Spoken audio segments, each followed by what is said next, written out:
नमस्ते, सिद्धांत हूं मैं, साथ में फ्रेम में है अंशुमान तिवारी। ये अर्थात नहीं है, ये है इकोनॉमी के सवाल। हम जीडीपी जो गिरी है भारत की -23.9%, मोटा मोटी 24% मान के चलें, कुछ 24% का जो गर्त है, उस जीडीपी को देखते हैं, उसके आसपास के माहौल को देखते हैं, वो कहां से आई, और उससे जीडीपी की इस नंबर से आगे का भविष्य हमको कैसा दिख रहा है। तो हम अंशुमान जी को एक भविष्यवक्ता के रूप में इस्तेमाल करते हैं जो गाहे बगाहे, मतलब अर्थात में तो हम लोग देख ही रहे हैं कि हम प्रेडिक्ट करते हैं डाटास को, कई चीजों को, तमाम सरकार के फैसलों को, कि चीजें कहाँ जा रही हैं और क्या हो सकता है। कमोबेश चीजें वैसे ही आती हैं अंशुमान जी। अच्छा अंशुमान जी, हम लोग आगे की बातचीत शुरू करें इसके पहले रघुराम राजन का एक लेख है, उन्होंने लिंक्डइन पे अपने पेज पे अपने अपलोड किया था। हम लोग अभी मीटिंग के पहले भी आज बातचीत कर रहे थे दिन में फोन पर, कि उन्होंने बहुत सारी ऐसी चीजें बोली हैं जो हम लोग कमोबेश अर्थात में डिस्कस करते रहे हैं। जैसे उन्होंने मनरेगा पर बातचीत की है कि सरकार को मनरेगा को धीरे धीरे जिलाना चाहिए, उसमें या कैपेसिटी के हिसाब से उसको जगाते रहना चाहिए। और कहा है कि सबसे उसमें एक बात है कि जो अर्बन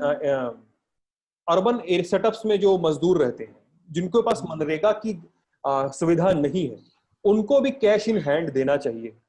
हाँ, क्या मतलब ये इससे मनरेगा की ओर जाने से क्या होगा? मतलब रघुराम राजन ने कई सारे आयाम समेटे हैं। पहली चीज तो उन्होंने जीडीपी की इस गिरावट को अप्रत्याशित और काफी गहरा कहा है, जो हम लगातार कह रहे हैं। और पिछली किश्तों में जैसा आपने संकेत किया कि अर्थात में भी और अलग अलग चर्चाओं में भी हम ललटापे बताते रहे कि जीडीपी में गिरावट काफी गहरी होने वाली थी, और वो उससे गहरी है। रघुराम राजन ने कहा कि अगर इसमें इनफॉर्मल सेक्टर का डेटा भी हम जोड़ लें, जो शायद अगली तिमाही में आएगा, तो ये गिरावट और गहरी हो सकती है। हमने इस पर चर्चा की थी कि चूंकि अभी हमारे पास इसका रिवाइज डेटा अगले क्वार्टर में आएगा, इस तिमाही का, जो कि जिस तिमाही में 24% के आसपास की गिरावट है, ये बढ़कर 26 या 27% के आसपास तक जा सकती है। यानी कि एक चौथाई से ज्यादा जीडीपी एक तिमाही में खत्म होने की संभावना पूरी तरह है।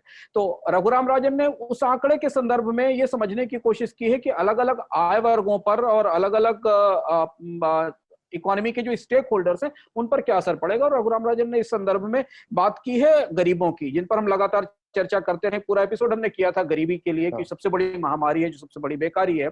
दरअसल शहरी इलाकों में यदि जीविका नहीं है, यदि दिहाड़ी नहीं है या रोजगार नहीं है, तो कुछ नहीं है। और यही वजह थी कि जब लॉकडाउन शुरू हुआ तो लोग 15 दिन या 20 दिन भी शहर के इलाकों में सस्टेन नहीं कर पाए। वो मकान का किराया देने की स्थिति में नहीं थे, आटा दाल चावल खरीदने की स्थिति में नहीं थे। और इसलिए हमने ताजा इतिहास में जिसे हमें भूलना नहीं चाहिए, भारत ने दुनिया ने सबसे बड़ा इंटरनल माइग्रेशन देखा। जो अलग बात पहले सरकार नकारती रही, पर अब अलग अलग आंकड़े उपलब्ध हैं, सरकार के पास भी मौजूद हैं, कि बहुत बड़ी संख्या में लोग बड़े पैमाने पर शहरों से गांवों की ओर चले गए, क्योंकि गांव में उनके पास कोई सस्टेन प्रोग्राम नहीं था। वो गांव इसलिए आए, शहर इसलिए आए थे कि उनको शहर में 300 रुपए, 400 रुपए, 500 रुपए अपने अपने स्किल के हिसाब से या काम के हिसाब से दिहाड़ी मिलती थी, वो बंद हो गई। और जिन क्षेत्रों में मिलती थी, वहीं सबसे ज्यादा रोजगार खत्म हुए, वहीं सबसे ज्यादा लॉकडाउन का असर हुआ, तो वो गाँव पहुंच गए। तो रघुराम राजन ने एक तो मनरेगा को ताकतवर करने की बात कही है। सरकार ने लॉकडाउन शुरू होने के बाद जब ग्रामीण इलाकों में बहुत तेजी से प्रवास शुरू हुआ, तो मनरेगा में बजट भी बढ़ाया और कहा कि मनरेगा को जो पैकेज आया था, उस पैकेज में भी मनरेगा को शामिल किया गया था। इसके बाद एक और स्कीम प्रधानमंत्री ने लॉन्च की थी, जो कि उन राज्यों के लिए खासतौर पर थी जहां सबसे ज्यादा प्रवासी मजदूर पहुंचे थे, जैसे कि बिहार, उत्तर प्रदेश, उड़ीसा। और उसमें भी 150 रुपए की दैनिक मजदूरी पर कुछ काम कराए जाने थे। लेकिन जो ताजे आंकड़े हमारे पास आए सीएमआई से, उससे पता चला कि मनरेगा में जो शुरुआत में काफी अच्छा रोजगार मिला था, वो धीमे धीमे कम होता चला गया। वजह क्या है, ये ग्राउंड से समझ में आती है कि शायद काम नहीं है, बरसात का सीजन है, तो इसलिए वैसे भी बहुत सारे कंस्ट्रक्शन के काम या मनरेगा से जुड़े हुए जितने काम है वो रुक जाते हैं। तो रघुराम राजन अंततः ये जिस तरफ इशारा कर रहे हैं वो ये है कि कहीं ना कहीं लोगों के हाथ में आपको पैसे रखने पड़ेंगे, उनको मजदूरी और काम के बयान भी। और जिस पर हम पहले भी चर्चा करते रहे कि सरकार की स्कीमें ही उतनी मजदूरी नहीं देती हैं सिद्धांत, जितनी मजदूरी तो न्यूनतम रूप से सरकार खुद तय करती है। है। 180 रुपए देती है मनरेगा, 150 रुपए के आसपास देती प्रधानमंत्री रोजगार योजना। काम नहीं है, और उनको जो काम कराए जाने हैं उसमें सिर्फ मजदूरी ही नहीं दी जानी, इसके अलावा बाकी खर्च भी होने हैं। उसके लिए राज्य सरकारों के पास और एजेंसियों के पास बजट नहीं है। तो रघुराम राजन जिस तरफ इशारा कर रहे हैं वो ये है कि इससे आने वाले समय में गरीबी और ज्यादा बढ़ेगी। और ये जो गिरावट आई है जीडीपी की, जो उन क्षेत्रों में सबसे ज्यादा है, जैसे कंस्ट्रक्शन है, जैसे रिटेल है, जैसे ट्रांसपोर्ट है, इससे जुड़ी हुई गतिविधियां भारत में अशिक्षित श्रमिकों को सबसे ज्यादा काम देती हैं। तो वहां पर किसी न किसी स्कीम की जरूरत है, चाहे वो मनरेगा जैसी स्कीम को शहर में लाने की बात हो या लोगों को सीधे हाथ में पैसे देने की बात हो। हाँ, सीधे हाथ में पैसे देने की बात है। रघुराम राजन ने और भी कई सारी बातें कही हैं, जैसे उन्होंने कहा है कि सरकार को कंस्ट्रक्शन की जिसमें सबसे ज्यादा वर्स्ट हिट है, कंस्ट्रक्शन में पुश देने की जरूरत है, क्योंकि वहां से और नौकरियां पैदा होंगी और सीमेंट और स्टील जैसी इंडस्ट्रीज को फिर से थोड़ा सा किक स्टार्ट किया जा सकेगा, क्योंकि मांग पैदा होगी। तो उन्होंने एक्सपोर्ट और इंपोर्ट वाली भी बात की है कि पूरी दुनिया की इकोनॉमी जो है वो भारत से ज्यादा तेजी से रिकवर करेगी, इसलिए भारत को एक्सपोर्ट में थोड़ा ज्यादा सजगता से लगना पड़ेगा। और ये बात हम लोग भी डिस्कस करते रहे हैं कि भारत की अर्थव्यवस्था सबसे देर से रिकवर करेगी, और ये बात हमें ध्यान देना जरूरी है। ये बात लगभग पिछले 3-4 अलग अलग अर्थात के किश्तों में हमने इस पर डिस्कस किया है कि भारतीय अर्थव्यवस्था की रिकवरी दुनिया से ज्यादा धीमी होगी। दुनिया इसलिए तेजी से रिकवर करेगी, उसकी एक बड़ी वजह यह है कि उनकी अर्थव्यवस्थाएं मंदी में नहीं थी, हम मंदी में थे। हम पहले से ही 4% की विकास दर के कारण हमारी मांग टूटी हुई थी, कर्ज लदा हुआ था कंपनियों पर और बैंकों के ऊपर, इकोनॉमी में डिमांड नहीं थी, इन्वेस्टमेंट 10 साल के लोएस्ट लेवल पर था, बचतें टूटी हुई थी। यानी जो ढांचागत मंदी, जिस स्ट्रक्चरल मंदी की चर्चा हम जनवरी फरवरी तक करते थे वो मौजूद थी, और उसके बाद ये आया। तो रघुराम राजन ने ये सजेस्ट किया है, बताया है कि हमें उबरने में ज्यादा वक्त इसलिए लगेगा कि हम पहले से ही कमजोर थे, ऊपर से हमें कोरोना का वायरस ने जकड़ लिया। दूसरी चीज ये कि जो बात उन्होंने नहीं कही पर जो बात स्पष्ट रूप से दिख रही है कि दुनिया के देशों ने अपनी इकोनॉमीज को रिवाइव करने के लिए जितना स्टिमुलस दिया है, जितना पैसा डाला है, जिस तरीके की सुविधाएं दी हैं, जिस तरीके की रियायतें दी हैं, उनकी तुलना में भारत की सरकार ने बहुत कम किया है, बहुत पीछे है। ना तो उस तरीके के पेचेक प्रोटेक्शन आए हैं, ना उस तरीके की टैक्स रियायतें आई हैं, ना उस तरीके का सीधा निवेश आया है। जो भी 20 लाख करोड़ का पैकेज आया उसका अधिकांश हिस्सा केवल यह था कि बैंक उद्योगों को और कर्ज दे दें, पर उद्योग गिरती इकोनॉमी में ना कर्ज लेने को तैयार है और ना बैंक उनको देने को तैयार होंगे। तो इस रिकवरी ये रिकवरी लेट होगी। तो राजन का कहना यह है शायद कि अगर हम निर्यात पर ध्यान दें और कुछ डिमांड क्रिएट करने के लिए अगर हम निर्यात पर फोकस करें, तो जब अंतरराष्ट्रीय बाजार में रिकवरी आना शुरू होगी, दुनिया की अर्थव्यवस्थाओं में मांग शुरू होगी, तो हम निर्यात के तौर पर आगे खड़े हो सकेंगे। एक चीज इसमें दिलचस्प ध्यान देने वाली है, जो हमें आज 1-2 दिन में जो नए आंकड़े आए उनके हिसाब से देखिए, चीन का एक्सपोर्ट रिवाइव करने लगा है। चीन के जो आंकड़े पिछले कोविड के बाद के 2 महीने के 3 महीने के आंकड़े आए हैं, उनमें सब कुछ सारी की चीज है। अमेरिका भी चीन पे बैशिंग कर रहा है, ट्रंप भी चीन के खिलाफ चुनाव लड़ रहे हैं, भारत में भी चीन को लेकर तमाम तरीके के विरोध है, सब कुछ है। लेकिन चीन के निर्यात के आंकड़े स्टैंड स्टिल और बढ़ रहे हैं। इसका मतलब है कि जैसे ही लॉकडाउन उठने शुरू हुए, भारत जैसा लॉकडाउन तो खैर कहीं नहीं था दुनिया में, पर जिन जिन देशों में कामकाज सामान्य होना शुरू हुआ, वहां से मांग जब निकलने लगी तो उसका सबसे पहला फायदा ड्रैगन के खाते में गया, चीन के खाते में गया। और एक चीज और ध्यान देने की जरूरत है कि डोनाल्ड ट्रंप ने पिछले 2014 में जब चुनाव लड़ रहे थे वो, तो दोनों ने ये बात अपने कैंपेन में कही थी, 2016 में अपने कैंपेन में ये बात कही थी कि वो अगले 4 साल में चीन के साथ व्यापार घाटे को कम से कम करेंगे और उद्योगों को सपोर्ट करेंगे। लेकिन आज जब वो चुनाव लड़ने जा रहे हैं तो व्यापार घाटा वही है, $348 बिलियन के आसपास है। और बल्कि कोविड के दौर में अमेरिका को चीन का निर्यात बढ़ा है। और जो हमारे पास अभी भारत का आंकड़ा आया है, उसमें जून और जुलाई दोनों महीनों में भारत को भी चीन का निर्यात बढ़ा है, भारत का चीन से आयात बढ़ा है, जबकि हम बायकॉट चाइना देख रहे हैं। तो अगर इसके बाद भी जो ताजा डेटा आया और शायद अगस्त में भी बढ़ने की संभावना है, यानी कि जो भी थोड़ी बहुत मांग भारत में निकलना शुरू हुई अनलॉक होने के बाद से, उसका एक हिस्सा चीन को जरूर गया है।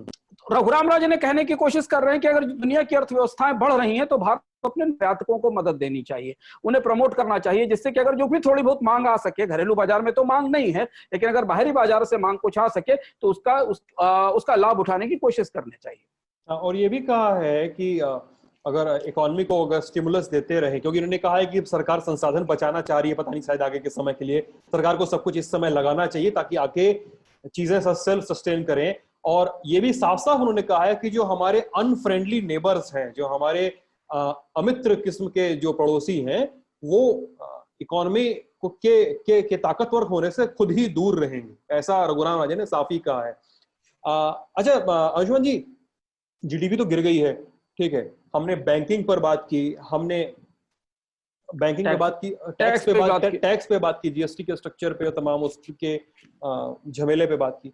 अभी जो सबसे बड़ी समस्या है जिस पर बहुत विकटता से डिस्कशन हुआ है और शायद जीडीपी के आंकड़ों में उसका रिफ्लेक्शन नहीं है बहुत अच्छी तरह से, वो है रूरल इकोनॉमी।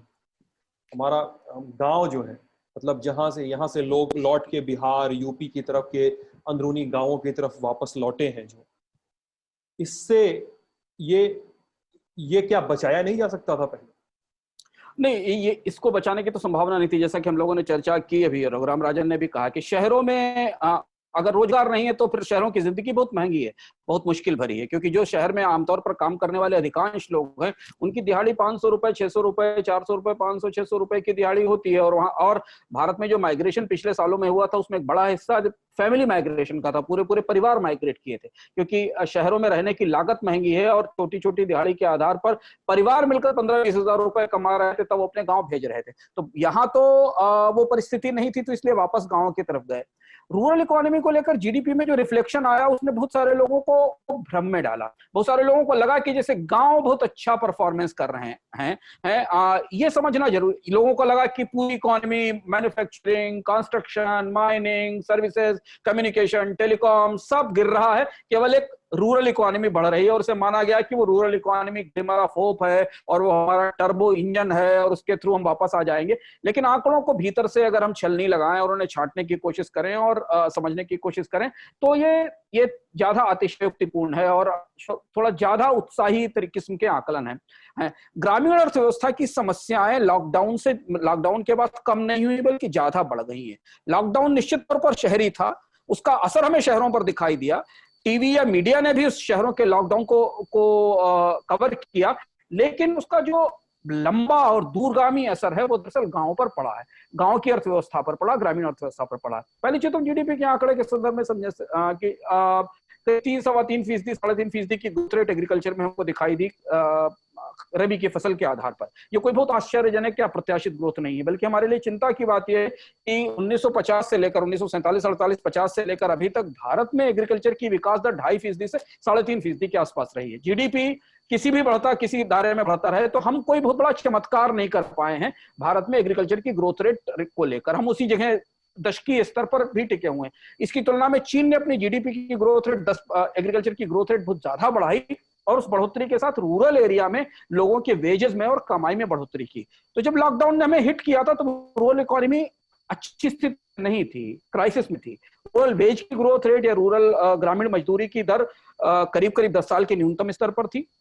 जो 2011-12 में ग्रामीण मजदूरी करीब 22-23% से लेकर 27% की दर से बढ़ रही थी, वो 2019 में 5% के आसपास आ गई उसकी बढ़ोतरी की दर। हमने रूरल डिस्ट्रेस देखा बड़े पैमाने पर, किसानों की आत्महत्या देखी, सरकार को दोहरी मदद करनी पड़ी। एमएसपी जो सरकारें मानती थी 2014 में कि एमएसपी बढ़ने से महंगाई बढ़ती, उसने एमएसपी भी 1.5 गुना बढ़ाया और किसानों के खाते में सीधे पैसे डालने की भी कोशिश की कि 6,000 रुपए सालाना या के हिसाब से पैसा उनको दिया जाएगा।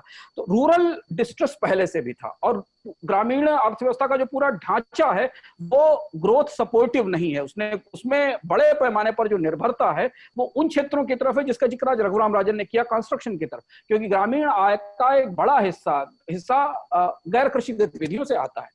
तो लॉकडाउन के बाद क्या हुआ कि जैसे आप इस तरह से समझें कि एक ऐसा रिक्शा, एक ऐसा टांगा है जिसके ऊपर पहले से ही 500 लोग बैठे हुए थे और वो खुद ही उसके पहिए हिल रहे थे, उसके ऊपर आपने 100 लोग और ले जाकर बिठा दिए। तो ग्रामीण अर्थव्यवस्था की पीठ बहुत छोटी थी, उसके ऊपर एक बहुत बड़ी आबादी पहले से, भारत की करीब करीब 40 से 44% जो वर्किंग पॉपुलेशन है, जो कार्यशील आबादी है, वो एग्रीकल्चर पे ही डिपेंडेंट है। जो है उसको हमने यहाँ से, शहर से गए हुए लोग भी उसकी पीठ पर बिठा दिए। तो ये जो बढ़ोतरी हमने देखी, ये बढ़ोतरी दरअसल लॉकडाउन रबी की बुआई होने के बाद आया था। लॉकडाउन के बाद रबी की कटाई हुई है, रबी की हार्वेस्ट हुई, तो इसलिए वो ग्रोथ उस समय की ग्रोथ थी। उसका असर हमें दिखाई पड़ा कि गांव में बड़े पैमाने पर लेबर सस्ता था, तो इसलिए खरीफ की बुआई बहुत अच्छी हुई इस बार। पर क्या ये अच्छी खबर है?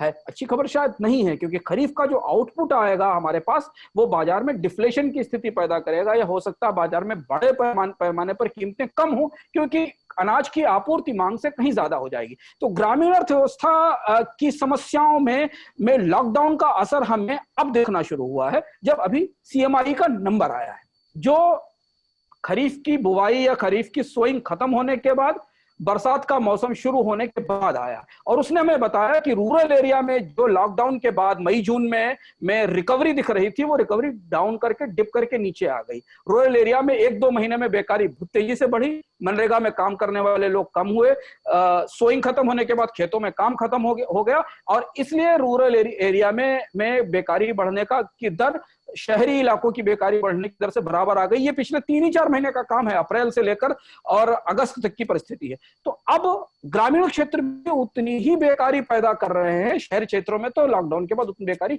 पहले से मौजूद थी। सीएमआई का जो आंकड़ा था, उसने ये भी कहा था, सीएमआई के जो जॉब लॉस के आंकड़े आए थे जुलाई में 50 लाख लोगों की नौकरी गई थी, उस डाटा में ये भी था कि एग्रीकल्चर में बढ़ोतरी हुई, लेकिन वो बढ़ोतरी बहुत ही कम थी, बहुत ही निग्लिजिबल किस्म की बढ़ोतरी थी।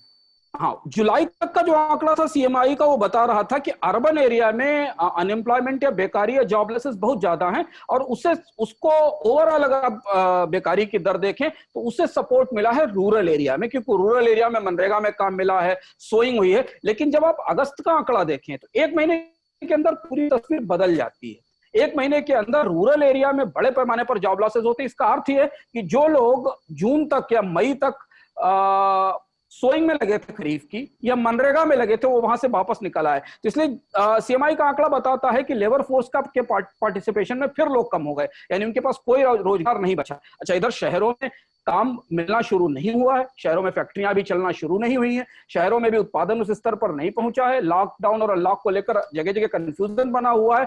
तो अब आप अगर आसपास के इलाकों में देखें तो आपको दिखाई देगा कि बहुत से लोग शहर आने की कोशिश में हैं। आपको सड़कों के किनारे वो लोग दिखाई दे जाएंगे, पर शहर आकर भी उनके पास अभी कोई काम नहीं है। इसलिए हमने इस बात पर चर्चा भी की थी पहले, दर्शक इस बात को याद करेंगे कि जब लॉकडाउन खत्म होगा, हमने कहा था जब लॉकडाउन खत्म होगा और अनलॉक शुरू होगा, तब हम बेकारी का असली विस्फोट देखेंगे, क्योंकि तब जाकर हम समझ पाएंगे कि अर्थव्यवस्था पर कितना असर होगा। अब आज का जो आंकड़ा हमारे सामने है, उस हिसाब से 3.5% की ग्रोथ रेट अगर एक क्वार्टर में एग्रीकल्चर की है, मान लीजिए अगले क्वार्टर में हम खरीफ की आउटपुट की ग्रोथ बहुत अच्छी भी मान लेते हैं, तब भी हम पूरा साल एग्रीकल्चर सेक्टर में 3.5 से 4% की ग्रोथ रेट ले पाएंगे। अगर 3.5-4% की ग्रोथ रेट लेकर आएंगे तो क्या वो बढ़ोतरी सिद्धांत जितना लेबर गांव पहुंच गया है, और जो लेबर की एक्सेस सप्लाई गांव में हो गई है, जिससे कि गांव में जो मजदूरी की दर है वो नीचे आ गई है, जहां पहले काम मांगने वाले 50 लोग थे, वहां काम मांगने वाले लोग अगर 300 हो गए हैं, तो जो मजदूरी की दर नीचे आ गई उसकी भरपाई करेगी। इसलिए रूरल एरिया की समस्याएं हमें अब दिखना शुरू करेंगी आने वाले समय में। और शायद यही वजह है कि सरकार को बीचों बीच लॉकडाउन में मनरेगा के साथ एक और स्कीम खड़ी करनी पड़ी पैरेलल। वो चाहते तो मनरेगा में वो चीजें जोड़ सकते थे, लेकिन मनरेगा के पैरेलल एक और स्कीम खड़ी करनी पड़ी। कई राज्य सरकारों को ऐसे उपाय करने पड़े जिसमें कि जैसे बिहार में या मध्य प्रदेश में कि गांव में गरीबों को कुछ विशेष सुविधाएं देनी पड़ी। क्यों ऐसा करना पड़ा सरकार को कि 80 करोड़ लोगों को मुफ्त अनाज देना पड़ा। इसका मतलब यह है कि कहीं ना कहीं सरकार अंदर स्वीकार कर रही है कि 80 करोड़ लोग इस स्थिति में हैं जो अनाज की भी समस्या से ग्रसित हो सकते हैं। इसलिए जिसे कहा गया कि हम सबसे बड़ा अनाज मुफ्त वितरण का कार्यक्रम चला रहे हैं, वो इस चीज का स्वीकार्यता है शायद कि ग्रामीण इलाकों में, खासतौर पर ग्रामीण इलाकों में आने वाले महीनों में समस्याएं थोड़ी गहरी हो सकती है। अच्छा, समस्याएं गहरी हो सकती है, लेकिन क्या इसको इस तरह से देख सकते हैं क्या हम कि शहरी बनाम ग्रामीण का अगर एक विभाजन करें हम, और ये मानते हुए कि गांवों की जो इकोनॉमी है कुछ हद तक, मतलब एकदम नहीं लेकिन कुछ हद तक सेल्फ सस्टेनेबल है, वो खुद पर थोड़ी ज्यादा निर्भर है, तो क्या गांवों में लॉकडाउन का कम असर पड़ा है? देखिए, अगर इकोनॉमी की दृष्टि से आप देखें तो रूरल इकोनॉमी और अर्बन इकोनॉमी में बहुत बड़ा फर्क है। भारत के टोटल जीवीए में जो ग्रास वैल्यू एडेड प्रोडक्शन है, या जिस प्रोडक्शन को हम महंगाई के हिसाब से नापते हैं, उसमें रूरल इकोनॉमी का हिस्सा 16-17%, 18% ही है। दूसरा ये कि जो रूरल आउटपुट है उसका वैल्यू एडिशन कम है, क्योंकि रूरल आउटपुट सेल्फ सस्टेनेबल तो है, पर वो किसी भी व्यक्ति को गरीबी की रेखा के से थोड़ा ऊपर ही लाकर खड़ा कर देता है, क्योंकि आय का रिटर्न बहुत कम है। थोड़ा सा स्किल ज्यादा हो जाने पर शहर में आपको 100 रुपए 200 रुपए ज्यादा मिलने की गुंजाइश होती है। और इसलिए रूरल सेक्टर, गांव से बड़े पैमाने पर लोग माइग्रेट करके शहर में आते हैं, क्योंकि गांव में 300 रुपए 350 रुपए जिस काम के लिए मिलते हैं, उसी काम के लिए उन्हें 500 रुपए शहर में मिलने की संभावना बनती है। तो सेल्फ सस्टेनेबल अगर आप हो तो इस संदर्भ में है कि भुखमरी नहीं होगी, खाना और अनाज तो लोगों के पास होगा, लेकिन आय बढ़ने की जो रफ्तार थी वो गिर जाएगी। और दूसरी एक और चीज इसके साथ ये है कि रूरल एरिया में की इनकम में सिद्धांत एक बड़ा हिस्सा शहरों से जाने वाले रेमिटेंसेस का था, शहरों से जाने वाले पैसे का था। हमने एक बार अपने अर्थात के कार्यक्रम में चर्चा की थी, जब माइग्रेशन पे एक डिस्कशन किया था, और हमने बताया था कि करीब 2% ऑफ द इंडिया के जीडीपी के 2% हिस्से के बराबर पैसा शहरों से ग्रामीण इलाकों में जाता है, क्योंकि जो शहर में काम करने वाले लोग हैं वो 3 से 4 हजार रुपए तक गांव में भेजते हैं, और इसलिए गांव में कंजम्पशन बढ़ता दिखाई देता है, क्योंकि गांव में कंजम्पशन बढ़ता है, वहां टीवी में मोबाइल पर कंजम्पशन बढ़ता है। वो कंजम्पशन इसलिए नहीं बढ़ता कि खेती में कोई बहुत ज्यादा पैदावार हो रही है, खेती से उनकी कमाई हो रही, खेती तो उनकी सीमित ही है जितनी जरूरत है।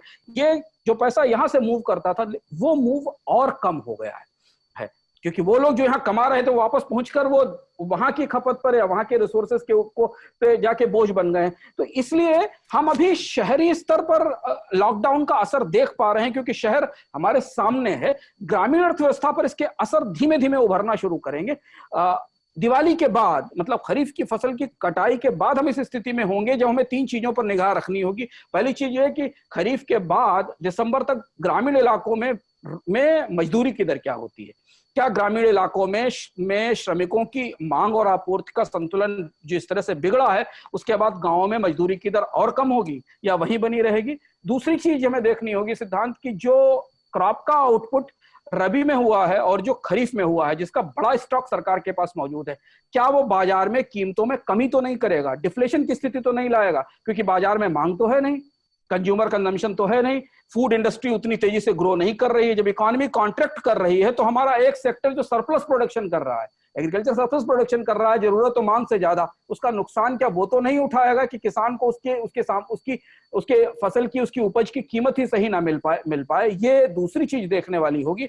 और तीसरी चीज हम देखेंगे आखिरी तिमाही में जाकर या दूसरी से तीसरी तिमाही के आसपास, कि गांव से आखिर डिमांड का पैटर्न इस परिस्थिति में कैसे बदला है, कौन सी चीजों की डिमांड निकल रही, क्या खरीदा, क्या क्वांटिटी में डिमांड निकल रही है या वैल्यू में डिमांड निकल रही है। गांव हमेशा क्वांटिटी डिमांड है। एफएमसीजी में सस्ता साबुन, सस्ता शैम्पू, सस्ता बिस्किट बड़े पैमाने पर बिकता है गांव के इलाकों में, पर वो वैल्यू एडिशन नहीं करता। महंगी चीजें बिकने के लिए आय में बढ़ोतरी जरूरी है। तो आप एक कह सकते हैं कि लॉकडाउन के दौरान पार्ले का 5 रुपए का बिस्किट बहुत बिका, बट वो क्वांटिटी प्रोडक्ट है, उसका वैल्यू एडिशन नहीं, उससे कोई कमाई नहीं बढ़ती। जो 5 रुपए का पैकेट बेच रहा होगा गांव में, उसको 10 पैसे या 8 पैसे या 15 पैसे एक पैकेट में मिल रहे होंगे। तो जो विकास और का, दिन भर में कितने ही पैकेट बेच ले रहा होगा। हाँ, तो जो विकास का, क्योंकि भारत में ज्यादातर गांव में बिकने वाले प्रोडक्ट लो मार्जिन प्रोडक्ट हैं, तो बहुत कम मार्जिन होता है। वो केवल क्वांटिटी का प्ले है कि आपने 50 पैकेट बेच लिए तो आपको 5 रुपया मिल गया, या 20 पैकेट आपने बेच लिए तो 5 रुपया मिल गया। तो जो विकास का या जो पैमाना गांव में वो ये है कि अगर गांव का एक आदमी पिछले साल प्रतिदिन 400 रुपए कमा रहा था, तो उसे अगले साल 450 रुपए कमाना चाहिए, 500 रुपए कमाना चाहिए, तब वो पार्ले के 5 रुपए के बिस्कुट से 10 रुपए के गुड्डे की तरफ बढ़ेगा। और जब वो 10 रुपए के गुड्डे की तरफ बढ़ेगा तो वहां मार्जिन्स बेटर होंगे, सेलर के भी, प्रोड्यूसर के भी। तो हमें ये तीसरी चीज जो दिखाई देगी वो इस साल के अंत तक दिखाई देगी कि किन प्रोडक्ट्स की डिमांड गांव से बढ़ रही है। क्योंकि शहरी अर्थव्यवस्था के बारे में तो परिस्थिति बड़ी स्पष्ट है अब कि माइनस में इकोनॉमी है, साल का अंत कम से कम 9%, 10%, 8% की नेगेटिव ग्रोथ रेट के साथ होगा।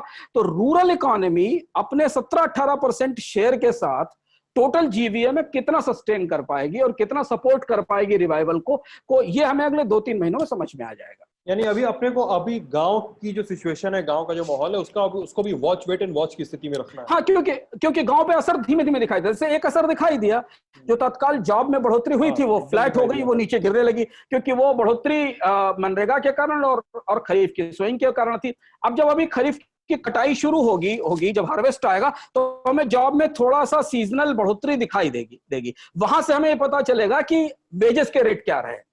लेकिन उसके तत्काल बाद जब वो हार्वेस्ट बाजार में आएगी तो उसकी कीमत क्या होगी, ये फिर बताएगी कि ओवरऑल जो पूरी रूरल एरिया में इनकम जनरेशन थी वो कहां खड़ी हुई है पिछले साल दिसंबर की तुलना में, पिछले साल अक्टूबर की तुलना में इस साल रूरल एरिया में कहां पे है। तो चूंकि गांव जो है, शहर जो है वो डेली कंजम्पशन साइकिल पे चलने वाले हैं। शहरों में लगातार उत्पादन खपत होती रहती है, गांव जो है वो क्रॉप साइकिल पे मूव करते हैं। तो हम गांव के मामले में तभी जान सकते हैं जब क्रॉप सामने आएगी और बाकी डिमांड सामने आएगी। हाँ, एक और चीज गांव के मामले में बहुत स्पष्ट है सिद्धांत, कि कंस्ट्रक्शन एक्टिविटीज में कोई बढ़ोतरी नहीं होने वाली। कंस्ट्रक्शन सेक्टर में ह्यूज डेट पड़े हुए हैं। अभी देखिए आज जैसी चीजें बहुत धीमे धीमे शुरू होंगी। मतलब कंस्ट्रक्शन का मतलब मकान बनाने के लिए, कि आप गांव का लेबर आकर गांव का लेबर आकर शहरों में या कस्बों में जो कंस्ट्रक्शन करता था उसकी डिमांड तो नहीं आने वाली, क्योंकि कर्ज लेने की परिस्थिति नहीं है। देखिए आज ही कामत पैनल की रिपोर्ट अभी आरबीआई ने रिलीज की है, जो बता रही है कि जिसमें कि लोन की रिस्ट्रक्चरिंग की बात की गई है मॉरिटोरियम के बाद कितने लोगों के लोन रिस्ट्रक्चर होंगे, कितने लोग मकान खरीदने जाएंगे, कितने मकानों में नया निर्माण शुरू हो पाएगा, अभी साल भर इसको कहना मुश्किल है। तो गांव के लोगों को बाहर जहां सबसे ज्यादा काम मिलता था और वो था कंस्ट्रक्शन सेक्टर। कंस्ट्रक्शन सेक्टर के साथ जुड़ा था लॉजिस्टिक्स यानी ट्रक और ट्रांसपोर्ट का मूवमेंट, और उसके साथ जुड़ी हुई थी कई सारी लोकल माइनिंग, बालू, रेता, ये सारा जो पूरा एक पूरा इकोसिस्टम है ना जो कंस्ट्रक्शन के आसपास मूव करता है, वो सारा सिस्टम रुका हुआ है, जो ग्रामीण लोगों के लिए अतिरिक्त आय का या एडिशनल इनकम का स्रोत था। तो अब केवल इनकम पूरी की पूरी एग्रीकल्चर या फिर सरकारी स्कीमों के जरिए मिलने वाले रोजगार तक ही सीमित रह जाएगी। या तो आप खेती में काम करें, फसल बोएं काटे, या फिर आप मनरेगा या प्रधानमंत्री रोजगार योजना में काम करें, पर वहां वेजेस के रेट बहुत कम है। तो इसलिए हमें यह देखना पड़ेगा सिद्धांत कि आने वाले 3 महीने 4 महीने में कैसी परिस्थिति बनती है और वेजेस के डेटा क्या आते हैं, फसल के पे रिटर्न के या उनको कीमत के डेटा क्या आते हैं, और फिर फाइनली रूरल एरिया से कंजम्पशन का आंकड़ा क्या आता है। ये दिसंबर तक परिस्थिति हमें स्पष्ट होगी, तब हमें समझ पाएंगे कि ये साल हम कितने नुकसान के साथ जीडीपी में खत्म करने वाले हैं। फिर आगे जो होगा वो तो देखते रहेंगे। अच्छा, एक सवाल है, इस आखिरी सवाल ही मानिए इसमें, कि हम पिछले 6-7 साल का जो वक्फा है जिसमें हम सरकार का मूल्यांकन कर रहे हैं, मौजूदा सरकार का मूल्यांकन कर रहे हैं, और उसके पहले के कुछ साल, क्या रूरल रिफॉर्म को लेकर, इकोनॉमी को लेकर, मनरेगा जैसे बड़े स्टेप हमारे सामने हैं, क्या ऐसे प्रयास नहीं किए गए हमारी ओर से कि एक इतनी बड़ी आपदा को बचाया जा सके, या क्या प्रयास किए गए जो एक हद तक ही सफल हो पाए गांवों को लेकर सरकारों द्वारा? नहीं, गांव को लेकर अगर आप ट्रैक करना शुरू करें कि हम 2013 तक, हमने जैसा बताया 2013 तक गांव में वेजेस बढ़ने की दर 27-28% थी, क्योंकि तब तक भारत में कंस्ट्रक्शन सेक्टर ग्रो कर रहा था। तो जो लोग गांव में सरप्लस होते थे वो फरीदाबाद, गुड़गांव, गाजियाबाद, मुंबई, पनवेल के इलाकों में जाके काम करते थे, और कंस्ट्रक्शन सेक्टर से जो उनको मजदूरी मिलती थी वो गांव में जाती थी। इसके अलावा जो शहरों में काम करने वाले लोग थे वो पैसा गांव में भेजते थे, तो गांव में वेजेस की रेट एक ठीक लेवल पर थी। जैसे कंस्ट्रक्शन सेक्टर गिरना शुरू हुआ, अर्थव्यवस्था में मंदी शुरू हुई, खपत गिरना शुरू हुआ, तो गांव में वेजेस गिरना शुरू हुए। शुरुआती वर्षों में सरकार इस दुविधा में रही कि उसको एमएसपी बढ़ाना चाहिए कि नहीं बढ़ाना चाहिए। फिर एक कोशिश हुई कि गांव से में लैंड एक्विजिशन को प्रमोट किया जाए, जिससे कि इन्वेस्टमेंट के लिए लैंड मिले। इस सारे प्रक्रिया में 2 साल निकल गए। इस बार बीच में 2 फसलें बेकार हुई, एक फसल ओले से बर्बाद हुई और एक पार्शियल ड्राउट जैसी स्थिति से बर्बाद हुई। ये 2 गतिविधियां ऐसी आई। एग्रीकल्चर में क्राइसिस जब आकर सर पर खड़ी हो गई 2018 में खासतौर से नोटबंदी के बाद सबसे बहुत गहरा नुकसान पहुंचा है। सरकार की भी रिपोर्ट्स मानती हैं कि नोटबंदी ने रूरल एरिया में ज्यादा नुकसान पहुंचाया। तो 2017 में जब अचानक एग्रीकल्चर सेक्टर में चारों तरफ समस्याएं दिखने लगी तो सरकार ने इसकी तरफ देखना शुरू किया। तो फिर उपाय क्या है? सरकारें कोई नई सूझ तो लेकर आती नहीं। तो वही सरकार जो 2014 में कह रही थी कि एमएसपी बढ़ाने से महंगाई बढ़ती है, उसने एमएसपी को 1.5 गुना कर दिया। लेकिन देखिए, एमएसपी के बाद भी, इतनी सारी सब्सिडीज के बाद भी एग्रीकल्चर में कोई रिवाइवल नहीं आया, एग्रीकल्चर में आय नहीं बढ़ी। तब सरकार को चुनाव से ठीक पहले प्रधानमंत्री किसान सम्मान निधि योजना लानी पड़ी, जिसमें कि किसानों के खाते में सीधे पैसा डाला जाए। और अगर आप देखिए कि तो अभी भारत में तो 3 राज्य और केंद्र, 3 राज्य भी अलग अलग पैसा दे रहे हैं और केंद्र सरकार भी पैसा दे रही। तो अभी पूरी की पूरी कोशिश एग्रीकल्चर के इंफ्रास्ट्रक्चर ढांचे को सुधारने की नहीं है। अभी कोशिश ये है कि जहां समस्या दिखाई देती है वहां उसे समझने की कोशिश की जाती है। अभी भी इस दौरान भी जिस रिफॉर्म की सबसे ज्यादा बात की जा रही है सिद्धांत, जिसे कहा गया कि वो बड़ा मेगा रिफॉर्म है, जिसे मैं बार बार कहता हूं कि सुधार मेगा वो होता है जो जड़ से ठीक करे, इंक्रीमेंटल रिफॉर्म्स का कोई मतलब। सबसे बड़ा सुधार की बात क्या की गई साहब? लॉकडाउन के बाद हमने मंडी कानून में बदलाव कर दिया, हमने एपीएमसी एक्ट के पैरेलल किसानों को प्राइवेट मंडी बनाने, प्राइवेट मंडीज में माल बेचने की छूट दे दी। समझना जरूरी है कि जब कंजम्पशन ही नहीं है, डिमांड ही नहीं है तो प्रोड्यूस आने के बाद भी मार्केट में पहुंचेगा कैसे? समस्याएं एग्रीकल्चर की कॉम्प्लेक्स हैं और जटिल हैं भारत में, और वो उन समस्याओं का समाधान ऐसे संकटों के बीच शायद नहीं हो सकता, किसी दूरगामी व्यवस्था के तहत हो सकता है। लॉकडाउन जैसी स्थिति जहां पर इकोनॉमी मेजर क्राइसिस में है, दरअसल हमने सब कुछ गांव की तरफ फेंक दिया है, सब कुछ गांव पे फेंक दिया, जिनकी कमजोर पीठ पर पहले ही लोग लदे हुए थे। और ये बताता है कि हमारी शहरी अर्थव्यवस्था कितनी फ्रेजाइल और कितनी कमजोर है कि वो 21 दिन तक, 20 दिन तक, 2 हफ्ते तक भी लोगों को खिला नहीं सकती। तो समस्या का समाधान गांव में नहीं है, समस्या का समाधान तो शहर में ही है। यही अपॉर्चुनिटी डेवलप करनी पड़ेगी, यही उनको पैसा देना पड़ेगा, यही उनको रोकना पड़ेगा, तभी गांव समृद्ध होंगे। जब शहरों में व्यवस्था बेहतर हो पाएगी। गांव को समृद्ध करने से शहर समृद्ध नहीं होगा, क्योंकि गांव में तो इनकम के सोर्स लिमिटेड है। गांव में इनकम के सोर्स लिमिटेड हैं। गांवों पर हम बातचीत कर रहे हैं दिल्ली, एनसीआर, बनारस कमरों से बैठकर। शायद जमीन परिस्थिति थोड़ी ज्यादा खराब हो सकती है, लेकिन हम जो कोशिश कर रहे हैं कि हम सवाल पूछ सकें, हम कुछ सवालों के जवाब दे सकें, कुछ चीज़ों को थोड़ा और खोल सकें, मतलब तहों को खोल के आपके सामने रख सकें कि आप तथ्यों को बेहतरी से समझ पाएं, उनसे एक अपना साझा बिठा सकें। इकोनॉमी के सवाल का ये अंक आपको कैसा लगा, हमें ज़रूर बताइएगा। अंशुमान जी है साथ में, मैं सिद्धांत मोहन हूँ, आप टैलेंट टॉक देख रहे हैं। बहुत बहुत शुक्रिया।